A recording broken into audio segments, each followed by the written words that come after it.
de Ruth. Vamos todos a ponernos de pie por última vez en el servicio, ya que van a estar sentados por un par de horas. Y vamos a leer algunos versículos del capítulo 4, porque hoy es el penúltimo mensaje que estamos predicando sobre la serie de Ruth. Yo me imagino que ya ustedes todos leyeron el libro, vieron cómo termina la historia, conocen la novela y los capítulos y lo bien que termina la misma. Y dice así la escritura: Boaz, por su parte, subió hasta la puerta de la ciudad y se sentó allí. En eso pasó el pariente, ni siquiera mencionan el nombre, el pariente redentor que él había mencionado. Ven acá, amigo mío, y siéntate, le dijo Boaz. El hombre fue y se sentó. Entonces Boaz llamó a 10 de los ancianos de la ciudad y les dijo: siéntense aquí, y ellos también se sentaron. No está funcionando.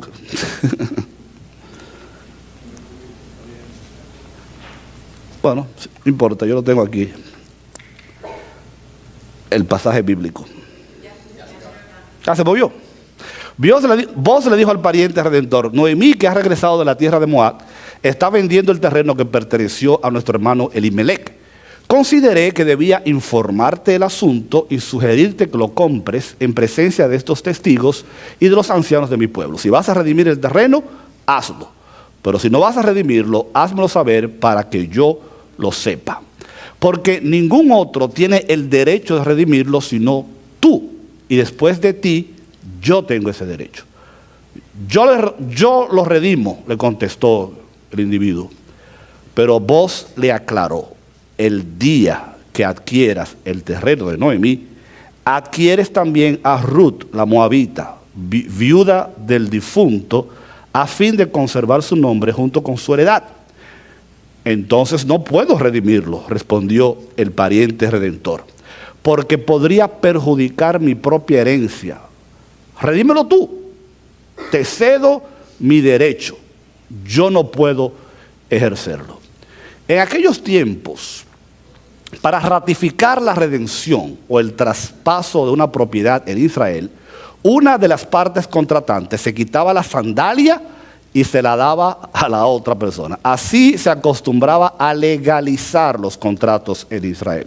Por eso el pariente redentor le dijo a Boaz: cómpralo tú, y se quitó la sandalia. Entonces Boaz proclamó ante los ancianos y ante todo el pueblo: hoy son ustedes testigos de que le he comprado a Noemí toda la propiedad de Elimelec, Quilión y Malón, y de que he tomado como esposa a Ruth la moabita, viuda de Malón, a fin de preservar el nombre del difunto con su heredad, para que su nombre no desaparezca de entre su familia ni de los registros del pueblo. Hoy ustedes son testigos. Los ancianos y todos los que estaban en la puerta respondieron: somos testigos. Que el Señor haga que la mujer que va a formar parte de tu hogar sea como Raquel y Lea, quienes juntas edificaron el pueblo de Israel. Que seas un hombre ilustre en Efrata y que adquieras renombre en Belén.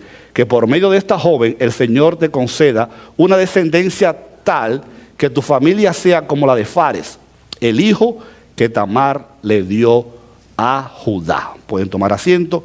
El Señor añada bendición a su palabra. Cuando Benjamin Franklin era diplomático en Francia, una vez él fue a participar de un grupo de hombres intelectuales en Europa que se reunía con el propósito de analizar obras literarias y criticarlas, para bien o para mal. Lo interesante es que este grupo, este book club, este grupo, club de lectores, tenía como el nombre del grupo era The Infidels Club, el grupo de los infieles. Imagínense ustedes cuáles eran algunas de las posiciones que esta gente tenía. Lo más importante es que ellos no creían en Dios, no creían en la Biblia, no creían en nada que tenía que ver con religión, pero tenían un gran amor hacia la literatura. Benjamin Franklin un día visitó el grupo y les trajo a ellos la historia del libro de Ruth, pero sin decirles que era una historia bíblica. Le cambió los nombres a los personajes cambió los nombres de los lugares y cuando terminó de contar la historia, aquel grupo estaba maravillado y dijeron que era una de las más grandes obras literarias que jamás habían escuchado. Y cuando preguntaron dónde podían encontrarla, imagínense la sorpresa de ellos al saber que se trataba de una historia que se encontraba en las páginas de la Biblia. Porque ciertamente la historia de Ruth, como hemos repetido en tantas ocasiones aquí ya, es una verdadera joya literaria, es una historia preciosa, es un documento que si bien encierra grandes lecciones para la vida nuestra, como hemos estado viendo en los sermones que hemos predicado desde este lugar, cuando el pastor Kevin comenzó con la introducción y después hablamos acerca de cómo Ruth y Noemí fueron personas persistentes, cómo supieron aprovechar las oportunidades. Y si bien el libro de Ruth contiene un montón de lecciones que perfectamente pueden ser tomadas y aplicadas a la vida diaria, si bien es una historia de amor maravillosa, si bien es un libro digno de ser admirado, reconocido por su valor literario, hoy queremos enfatizar que la principal razón por la que se escribió el libro de Ruth, el mensaje central que contiene esta maravillosa historia, es el hecho de que así como ella fue redimida por su pariente cercano, nosotros también, los hombres y mujeres en el día de hoy, hemos sido redimidos por Jesucristo, quien pagó por nosotros el precio del rescate. La historia de Ruth, si hay una lección que debemos aprender de la misma, si hay algo importante, valioso, digno de ser considerado y que trasciende las barreras del tiempo, es que el libro de Ruth es una fotografía, es a picture, es un adelanto, es una ilustración del plan redentor que Dios tenía en mente para rescatar, redimir, comprar, traer a la posición original a todos y cada uno de nosotros que en un momento no éramos pueblo y que pasamos a ser pueblo. Que en un momento no éramos familia y que pasamos a ser familia de Dios. Que en un momento estábamos perdidos y sin esperanza y Cristo nos dio vida y esperanza. Que un día estábamos ciegos y no podíamos ver y Dios y Cristo nos trajo luz. Que un día estábamos en el mundo en una condición deplorable espiritualmente, pero Cristo nos colocó en un lugar privilegiado al lado de la presencia de Dios. Esa es la verdadera historia de Ruth. Ese es el verdadero mensaje. Ruth fue redimida por su pariente más cercano. Y aquí la palabra clave, por supuesto, es la palabra redención.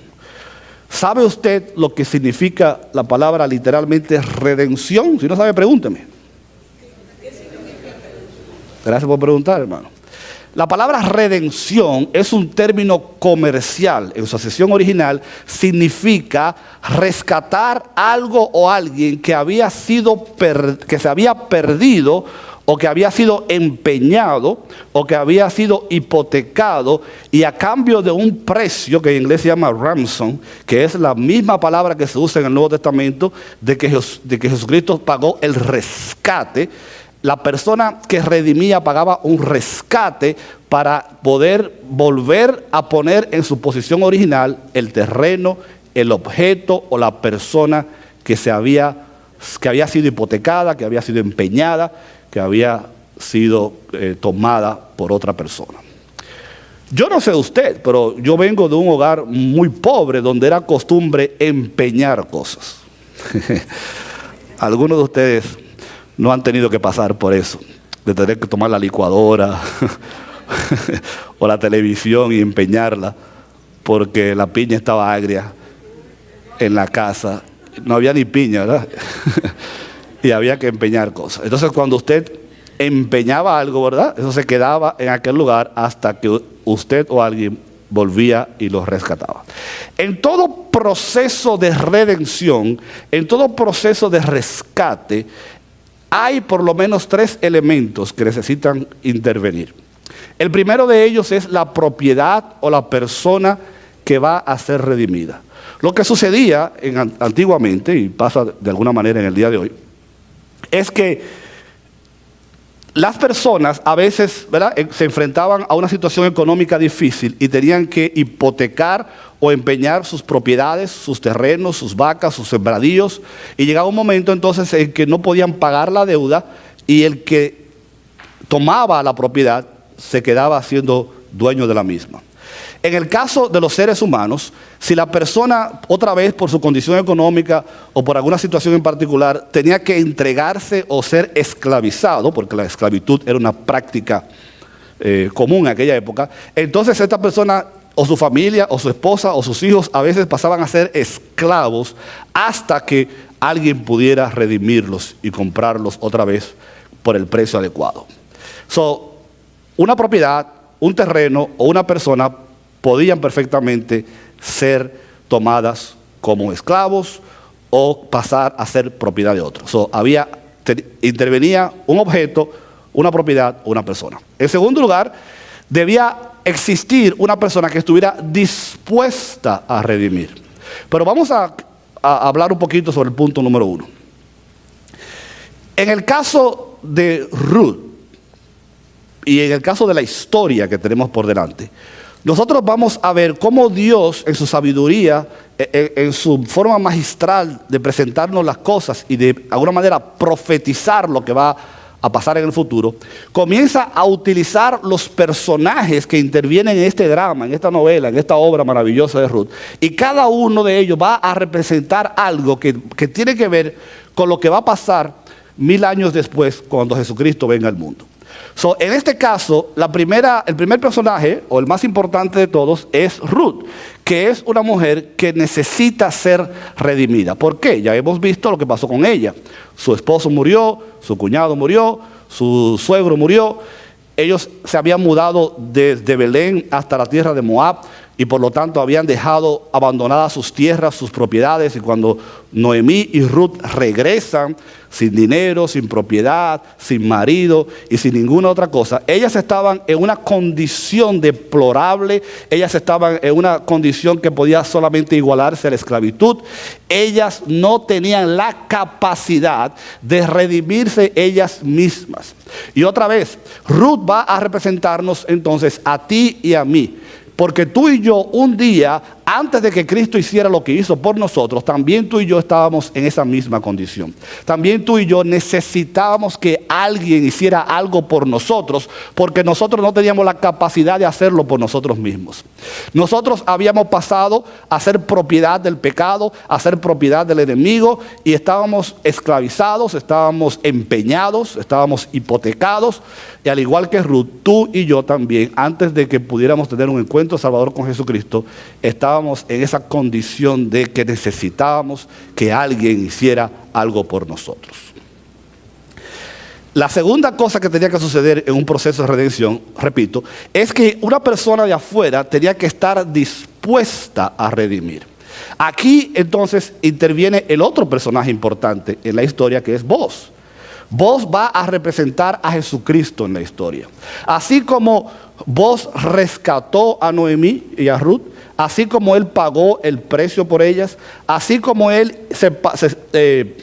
hizo una serie de cosas que dieron al traste con la redención de Ruth, él va a representar a Cristo, porque es Cristo al final del día el que va a pagar el precio por nosotros, el que va a hacer la diligencia por nosotros, es el que va a venir de afuera a hacer algo que nosotros no podíamos hacer, es el que va a dar todos los pasos necesarios para que el proceso de redención se completara. Pero un dato muy importante que no podemos olvidar es que el derecho, el privilegio de redimir en el contexto de la cultura hebrea estaba limitado al pariente más cercano. Esto no era una subasta como en el día de hoy, que usted pierde su casa y el banco la pone al mejor postor allá afuera.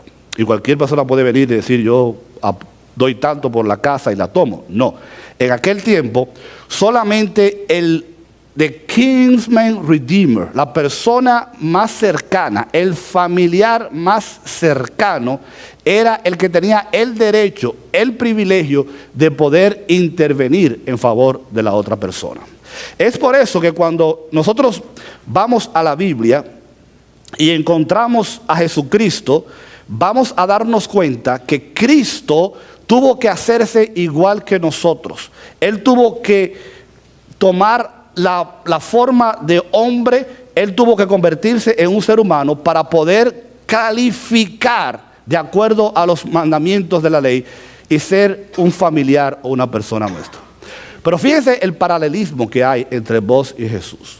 Vos era de la tierra de Belén. ¿Dónde nació Jesús? En Belén. La palabra Belén significa casa de pan.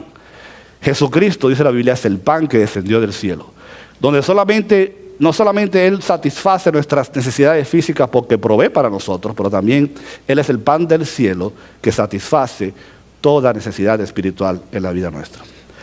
Vos era un hombre rico y poderoso. Cristo, dice la Biblia, era multimillonario. Donald Trump y Bloomberg no son nada comparado con el dinero, ¿verdad? Si fuéramos a compararlo con la riqueza de Cristo.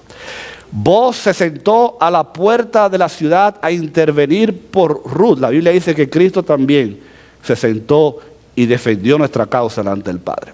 Vos pagó un alto precio para redimir la propiedad de Noemí y casarse con Ruth. Cristo pagó un alto precio con su propia vida al morir por nosotros.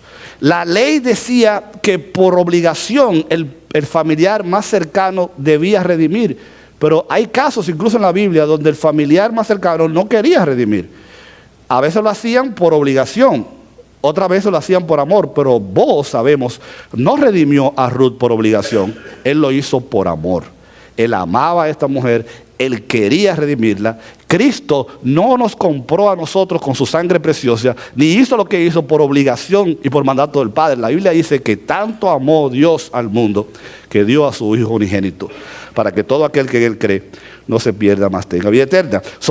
Cristo lo hizo por amor, no lo hizo por compromiso, no lo hizo por obligación, al igual que vos. Y finalmente, entre otros de los paralelismos, los paralelos que hay entre vos y Cristo, es que cuando vos compra finalmente, porque eso fue lo que hizo la transacción comercial, compra a esta mujer, no la compra para ser su esclava, no la compra para ser la sirvienta o la mucama de la casa, no la compra para tener una propiedad más, la compró para ser su esposa, para respetarla, para amarla, para colocarla en una posición de privilegio, para llenarla con todas las bendiciones y las cosas que tenía. De la misma manera que dice la Biblia, Cristo compró su iglesia para hacerla su esposa, para llevarla a una condición especial, para vestirla de un color blanco, para amarla, para cuidarla, para mantener una relación con la iglesia que va a perdurar hasta la eternidad.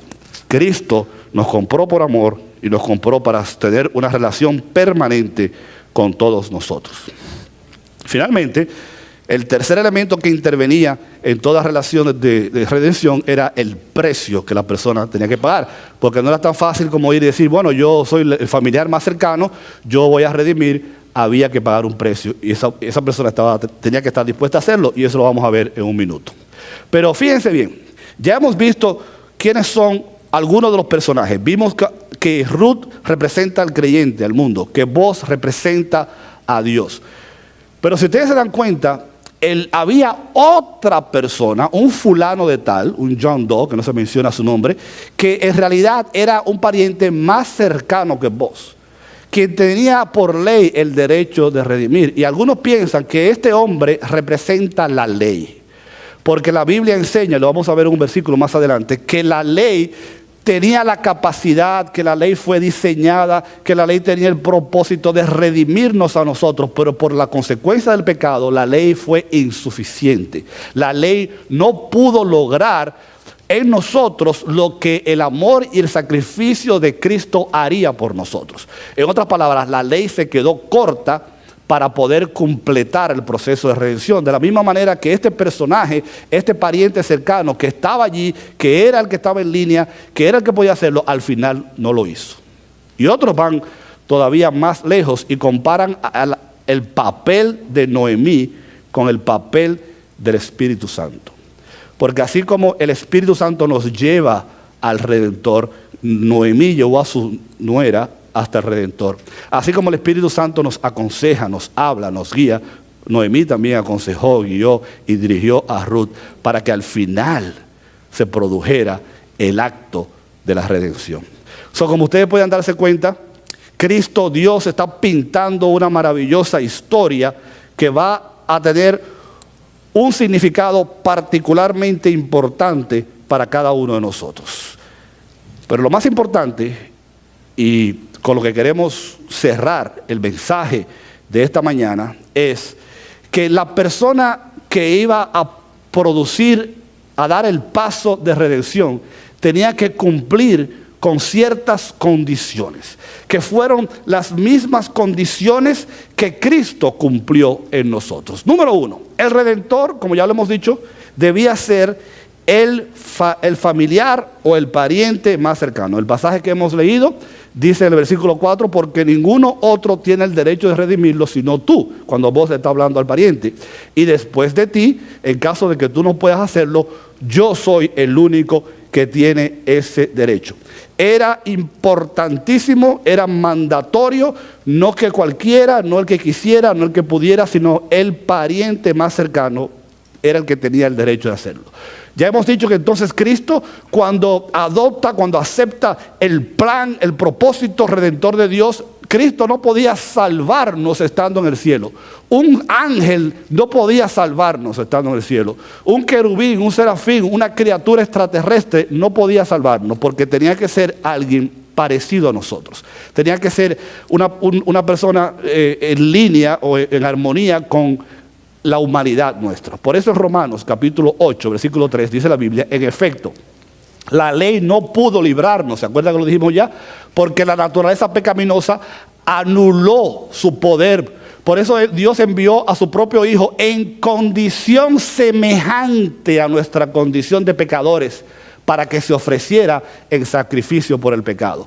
Cristo tuvo que venir a ser como nosotros, pero sin ser como nosotros, porque recuerden que Cristo vino y se encarnó. Eso es lo que en teología se llama la doctrina de la encarnación. Él dejó su gloria, dejó su condición espiritual perfecta para meterse, por así decirlo, en un caparazón de humano y hacerse humano como nosotros. Y de esa manera entonces Él calificaba, porque era un humano el que debía morir por un humano, pero un humano que tenía que ser perfecto, y solamente Cristo en su perfección, en su divinidad, cumplía con ese requisito.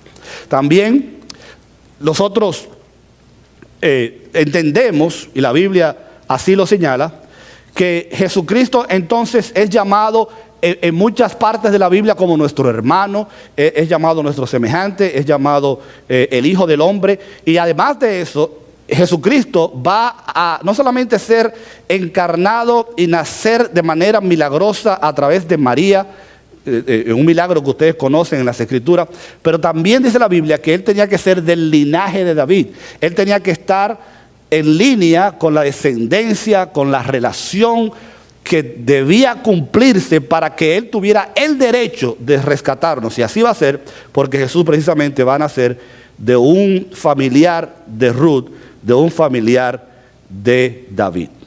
Por lo tanto, era preciso que Él, dice la palabra de Dios, se convirtiera como en uno de nosotros. El segundo requisito que debía cumplir el Redentor es que tenía que tener el poder, la capacidad para redimir. En otras palabras, ustedes vieron el pasaje que hemos leído, que el fulano de tal dijo, yo no puedo.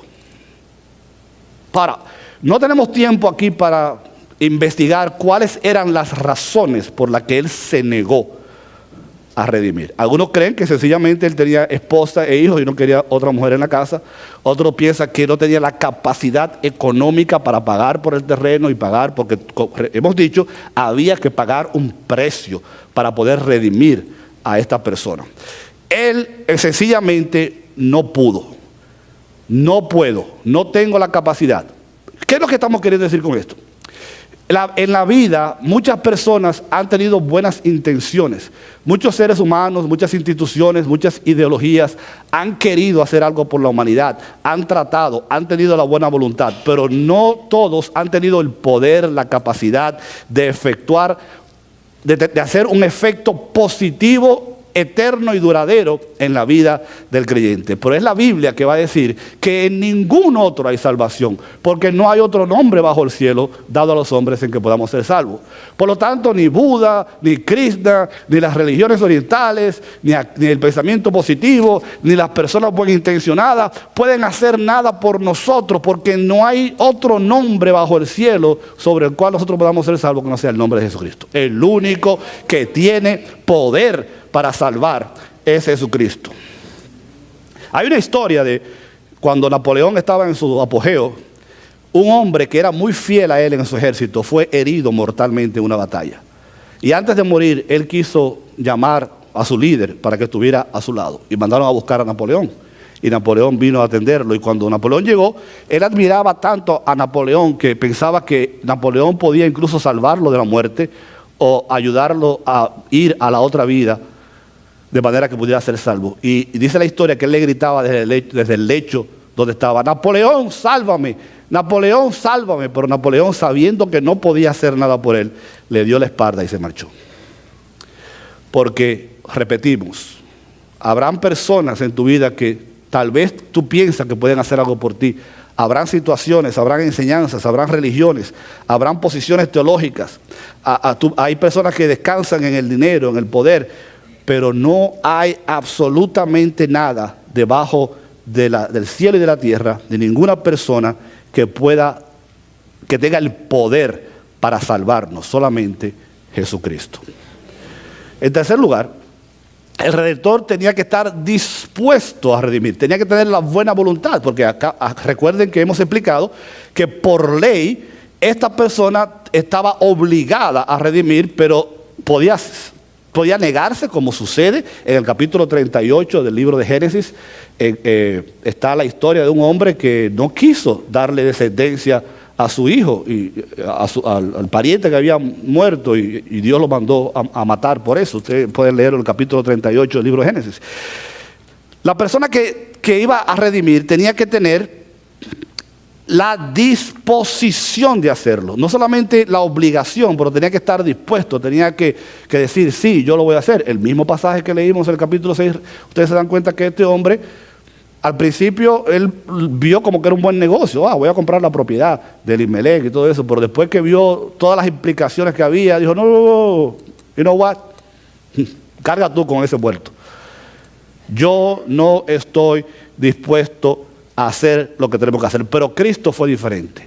Cristo, dice la Biblia, Él se entregó por nosotros para rescatarnos de toda maldad y purificar para sí un pueblo elegido, dedicado a hacer el bien. Cristo se entregó. Cristo dio el paso. Cristo dijo: sí, yo lo voy a hacer. Cristo dijo: sí, yo voy a cumplir con el compromiso. Yo lo voy a hacer por amor. La Biblia habla de que Cristo se sacrificó, que fue el vicario, que pagó la deuda, que estuvo sin necesidad de hacerlo en la disposición de rescatarnos a nosotros. Hay una historia de que cuando Ciro era emperador de Persia, una vez él tomó prisionero a un rey con toda su familia. Y un día lo trajo a la corte y le preguntó al rey y a su familia: ¿qué tú harías si yo te dejo a ti libre? Y él le dijo: te daría la mitad de mi reino. Y Ciro le preguntó: ¿y qué tú harías si yo dejo libre a tus hijos? Y él le dijo: yo te daría todo lo que tengo. Y después le preguntó: ¿y qué tú harías si yo dejo libre a tu esposa? Y él dijo: yo me entregaría a mí mismo.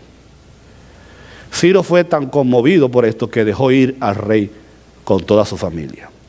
Cuando llegaron a la casa, el rey le preguntó a su reina: oye, la verdad que este Ciro es un hombre interesante, hasta buen mozo, ¿te diste cuenta?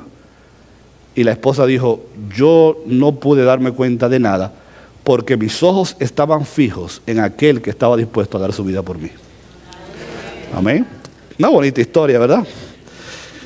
Nosotros, los cristianos, tenemos nuestros ojos puestos en aquel que estuvo dispuesto a entregarse por nosotros.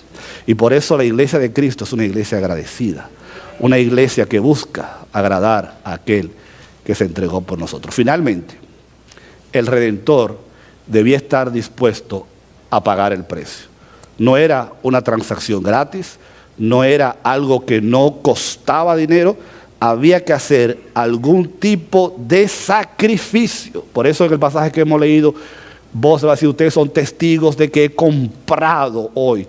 Le he comprado a Noemí toda la propiedad. Él pagó un alto precio porque la tierra no se le iban a dar gratis. Él debía remunerar económicamente a Noemí. Además, él debía pagar las dotes que eran necesarias para que esta mujer pasara a ser la esposa de él. La Biblia nos dice, y puse la Nueva Traducción Viviente porque está más claro, dice que hay un Dios y un mediador que puede reconciliar a la humanidad con Dios, y es el hombre Cristo Jesús. Él dio su vida para comprarles la libertad a todos. Cristo compró con su sangre, con su sacrificio. El precio que Cristo pagó es un precio tan alto que nadie podía pagarlo.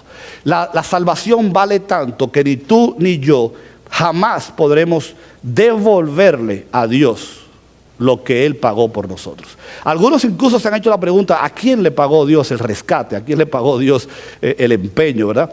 Y otra vez, eso no importa. Lo que importa es que la salvación y el rescate que Cristo ejerció en nuestra vida no puede ser tomado a la ligera, como que Dios no tenía nada que hacer. Dijo, vamos a rescatar a esta gente, y no le costó nada a Dios. Y claro, cuando a usted nada le cuesta, pues es fácil hacer las cosas, ¿no? Si yo le pido un favor a usted y no le cuesta nada, usted lo hace. Si usted tiene que ir a un sitio y no le cuesta nada, pero en el momento que hay un pago, en el momento que hay un sacrificio, en el momento que hay que pagar un alto precio, cuando las cosas se hacen, entonces adquieren un verdadero valor.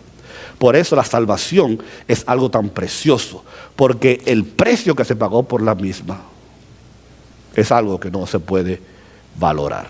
Termino diciendo que el versículo 13 que no leímos dice, así que Booz tomó a Ruth y se casó con ella.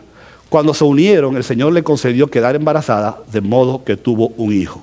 Y el final de la historia lo vamos a ver la semana que viene, si Dios quiere, cuando estudiaremos el epílogo de lo que pasó al final con esta maravillosa historia de amor. Termino con esta ilustración que ya la hice en una ocasión, probablemente usted la recuerda, pero para aquellos que no la han escuchado, aquí les va.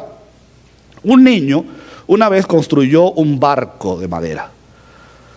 Pasó mucho tiempo construyendo el barco. Finalmente, cuando estaba listo, lo puso en el arroyo cerca de su casa para verlo navegar, pero una corriente fuerte de repente empujó el barquito tan lejos que por más que el niño corrió detrás de él, desapareció en la distancia y se perdió para siempre. Un día el padre y el hijo van caminando por el pueblo y en una tienda de objetos, de juguetes, él vio en la vitrina el barquito de él que estaba a la venta. Y le dijo al papá, papá, ese es mi barco. Vamos a buscarlo. Cuando llegan y le dicen al dueño de la tienda, ese barco es de mi hijo, el dueño de la tienda dijo, yo lo siento, pero ese barco es ahora mío. Yo lo compré a alguien que vino y me lo vendió. Si usted lo quiere, usted tiene que pagar el precio que vale. El papá no tuvo más remedio que sacar de su bolsillo, pagar otra vez para poder rescatar el barco que en un momento había pertenecido a su hijo. Y cuando lo coloca en las manos de su hijo, le dice, este barquito ahora es doblemente tuyo. Primero porque tú lo hiciste, pero un día se separó de ti. Pero yo he pagado el rescate para devolverlo y ponerlo otra vez en el lugar que le corresponde. Y eso es exactamente lo que Cristo ha hecho con nosotros. Porque Él nos creó, Él es nuestro hacedor. Pero nosotros un día, por causa del pecado, nos separamos de Él, vinimos a ser a ser propiedad de otro dueño. Y Cristo tuvo que venir y pagar el precio del rescate para poder restaurarnos de nuevo en la relación que teníamos con Dios. Y damos gloria a Dios por eso en el día de hoy. Nos ponemos de pie.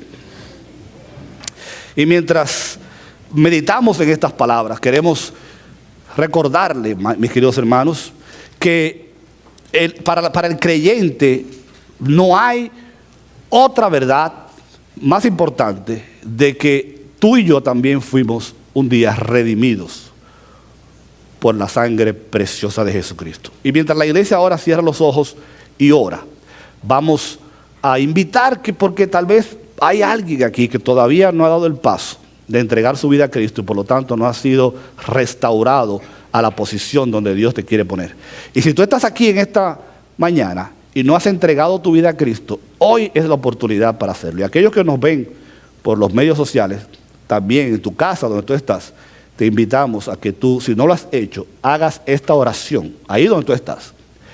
Dios Todopoderoso, en el nombre de Jesús, yo vengo delante de ti para pedir perdón por mis pecados. Yo me entrego a Cristo en el día de hoy y lo recibo como mi Señor y mi Salvador.